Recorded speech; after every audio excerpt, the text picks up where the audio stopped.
What's up, guys? Welcome to the Stats Free Sports channel. Let's get right into it. Here to bring you a video discussing Steve Wilks' firing. Is he a scapegoat or was it actually called for? Let's get into it, guys. So, let's be honest. I'm going to come from the get go and say I'm going to be giving this from a fresh perspective, unbiased perspective.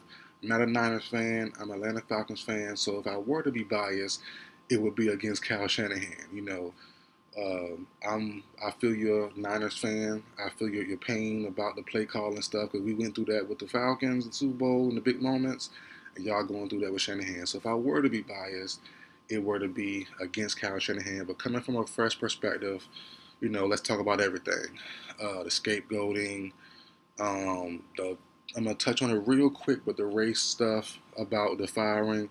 So let's get into it. So first off, I believe personally that this was a legit, and it was a legit firing. It was a good reason to fire Steve Wilks. And I'll say this, and I'll touch on it in a few minutes. But Steve Wilks, to me, lost his job in the playoffs. Plain and simple. He's had two bad performances: Packers versus Packers versus Lions. Right. Then he followed up with the Super Bowl performance, and I understand he lost Dre Greenlaw, one of the better players on that team, a leader, all that good stuff. But he didn't play it a perfect game either, scheme wise either, which we'll get into in a minute. But let's touch on the race stuff super duper quick. I don't want to stay on it too long. So people on social media are mad because Steve Wilks, who's a black DC, is now left with no available jobs to be a DC. He might be an assistant somewhere or whatever if he gets a job.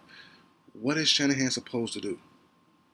I mean, if you don't want to keep your DC or keep any coach around, but you make it to the Super Bowl, what are you supposed to do? I don't understand it. So he's supposed to keep him because of how the optics may make it look, or just the timing of it all.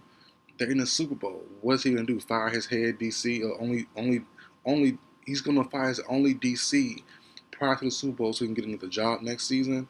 That's part of the business, a part of the job. So that's a part of making it far. Now, the people say, okay, to people that say Steve Wilks should have kept his job, the defense was ranked third most of the year, played, the numbers and stats show they were good. Watch the actual games, watch the actual film. They weren't that great, and to me, they kind of tailed off later towards the end of the season. And I mentioned this as well in my Chase Young video. I did a Chase Young video after one of the playoff games. I think the Lions, or I think it might have been the Packers game. And I was like, Chase Young is just out there. Like, Chase Young is not living up to the hype with the Niners. And I mentioned the late season woes. Yeah, when they first got Chase Young, and prior to that, and right after that, they were booming. But the last maybe 6 games of the season, 7 games of the season, they weren't playing that well as a defense. Then you come to the playoffs, they struggle versus the Packers, they struggle versus the Lions, and they honestly should have lost those 2 games. No question. I've said that myself on this channel, so you know definitely Kyle Shanahan and the team sees that too. The defense was the worst part of both of those games for the Niners team. So the defense was the main reason why the people even thought Chiefs would win anyways. I know. For me personally, I would like, man, the Niners defense barely showed up versus the Lions. They barely showed up versus the Packers. No way you're gonna show up against the big dog Pat Mahomes. Obviously, I was wrong. They showed up for the first half, but that was everyone or most people's thoughts. Like, the Niners defense looked shot, you know.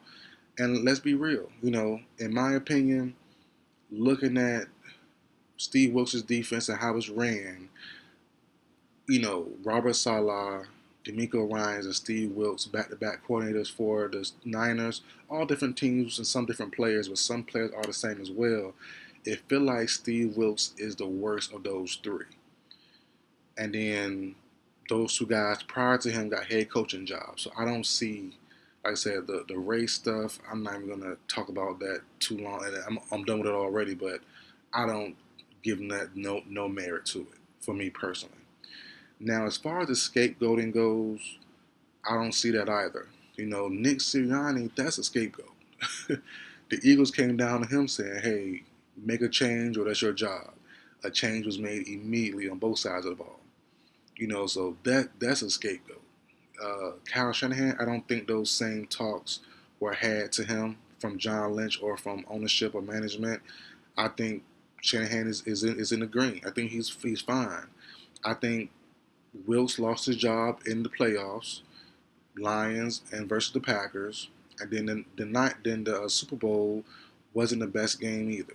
And like I said earlier, I understand before the Dre Greenlaw injury, the freak injury, they were looking good. They were shutting stuff down, flying to the ball, a physical, aggressive team. And the Chiefs did target his backup a whole lot. He didn't play well at all. Understandable. But looking at the scheme wise itself, I point out two major things that kind of took away from the Niners and Steve Wilks, and mainly him because he's a play call on defense, was too many times they were in single high. They were at single high safety. So that means you're going to be a man on man. That to me what made no sense. It's being too much single high safety, should have mixed the coverage up a little bit more. And then also bad timing on the blitzes. Those two things really, really, to me, hurt Steve Wilks in that defense. And I've been saying this for a while now. I dropped my keys to the game for the Ravens versus Chiefs matchup. And I said it then. Teams have to stop blitzing Mahomes. Leave him alone via the blitz. If you can't get front four pressure, which the Niners were doing in the first half, don't blitz him. Leave him alone. Mix up coverages, confuse him if you can.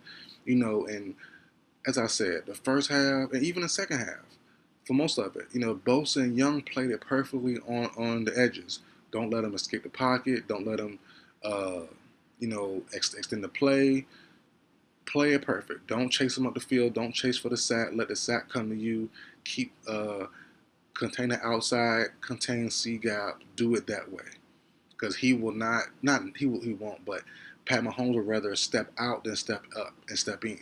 He'd rather step out and run to the outside and be an improviser more than step in and do it that way. But he did step in certain moments as well, so I give him credit there. But the defense played well for the most part, but just certain big plays, certain moments. Why are you in single high safety and why are you blitzing? Why? Leave that man alone via the blitz. Send front four, and the back end you either man or zone or half and just switch it up on them midway through the like something like don't give Pat Mahomes just one look. And that was the key as well, on the triple option, speed option plays when Mahomes got big chunk yardage. They're in single high safety. So that's an easy call. So, especially when Nick Bosa goes for the dive both times, you have Pat Mahomes wide open with the safety way up there in the back. So like stuff like that, you gotta play a little bit different, a little bit better, and it doesn't help as well when Kyle Shanahan comes in. I forgot when it was the fourth quarter and came in, called a timeout, and was hot. He was livid, telling basically from what we've seen from the TV. I wasn't there in person, obviously, but what we've seen on TV, telling Wilks to get out of that coverage. He had to step in and say, "No, sir, do not run that versus Pat Mahomes. Do something else. Try again." So it's like just those moments there in the biggest game of the year is like it's just not tasteful on Wilkes' part for him to be there long term. And with the Niners with him being in the lineage of Robert Saleh and D'Amico Ryans and those guys had the defense booming, it felt like Wilks didn't have it to that point. Like I said, different years, different players, guys were younger, but in different, some different guys in different spots. But it was just like, man, it just wasn't. It didn't feel the same how it used to with the Niners defense all year. Just me watching from the outside. Yeah, they got talent. Yeah, they're good, rank wise, but they weren't really playing up to par all year in my opinion as a non-Niners fan. And obviously, his scheme was different. Also, it felt like Ryan's and Salah's scheme was more geared toward the front seven. That's where the money guys are for the Niners, and it felt like Wilks' defense was more geared toward the back four, the safeties and the corners, all the DBs. So that was it for me. Kind of like, was it the great fit? Yeah, he had him still pretty good, but was it the best fit for the Niners? And that's up for debate. But I guess no longer because he is gone now. So, but we'll see how it goes, man. Who they bring in, where Steve Wilks goes. Maybe takes a year off, come back next year. We'll see. But wish them both the best, the Niners and Steve Wilks. But I wasn't surprised when I seen this news happen. I thought it was, par for the course. He wasn't that good in the playoffs, in the big moments, and also Shanahan had to step in and say, kind of take control in a certain moment and check him a little bit on how he's playing Mahomes, and that was maybe a big factor in Steve Wilks being let go. But that's it for video, guys. Like, share, comment, subscribe. I will see you guys next time.